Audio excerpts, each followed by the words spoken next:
Chapter 5. Charlotte. The night seemed long. Wilbur's stomach was empty and his mind was full. And when your stomach is empty and your mind is full, it's always hard to sleep. A dozen times during the night, Wilbur woke and stared into the blackness, listening to the sounds and trying to figure out what time it was. A barn is never perfectly quiet. Even at midnight, there is usually something stirring. The first time he woke, he heard Templeton gnawing a hole in the grain bin.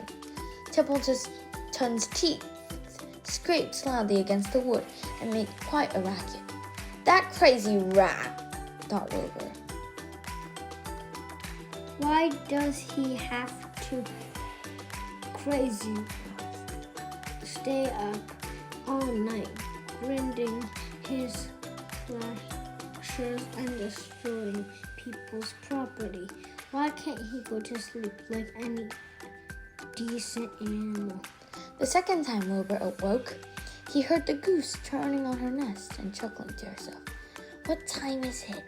whispered Wilbur to the goose. Probably about 11:30, said the goose. Why aren't you asleep, Wilbur? Too many things on my mind, said Wilbur. Well, said the goose, that's not my trouble. I have nothing at all on my mind, but I've too many things under my behind. Have you ever tried to sleep while sitting on 8 eggs? No, replied Wilbur. I suppose uncomfortable. How it is uncomfortable. How does it take a goose egg to hatch? Approximately 30 days, all told, answered the goose. But I cheat a little. On warm afternoons, I just pull a little straw over the eggs and go out for a walk. Wilbur yawned and went back to sleep. In his dreams, he heard again the voice saying, "I'll be a friend to you. Go to sleep. You'll see me in the morning." About half an hour before dawn, Wilbur woke and listened. The barn was still dark. The sheep lay motionless. Even the goose was quiet. Overhead, on the main floor, nothing stirred. The cows were resting. The horses dozed. Templeton had quit work and gone off somewhere on an errand. The only sound was a slight scraping noise from the rooftop, where the weather vane swung back and forth. Wilbur loved the barn when it was like this, calm and quiet, waiting for light. Day is almost here, he thought. Through a small window, a faint gleam appeared. One by one, the stars went out. Wilbur could see the goose a few feet away. She sat with her head tucked under her wing. Then he could see the sheep and the lambs. The sky lightened. Oh, beautiful day! It is here at last. Today I shall find my friend. Wilbur looked everywhere. He searched his pen thoroughly. He examined the window ledge, stared up at the ceiling, but he saw nothing new. Finally, he decided he would have to speak up.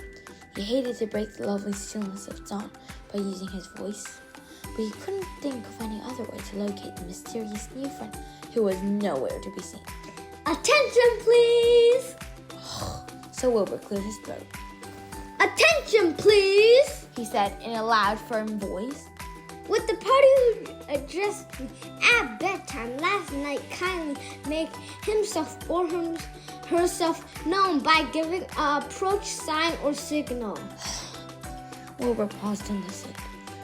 All the other animals lifted their heads and stared at him. Wilbur blushed, but he was determined to get in touch with his unknown friend. Attention, please, he said. I'll repeat my message. Will the party who addressed me at bedtime last night kindly speak up? Please tell me where you are if you are my friend. The sheep looked at each other in disgust. Stop your nonsense, Wilbur, said the oldest sheep. If you have a new friend here, you're probably disturbing his rest.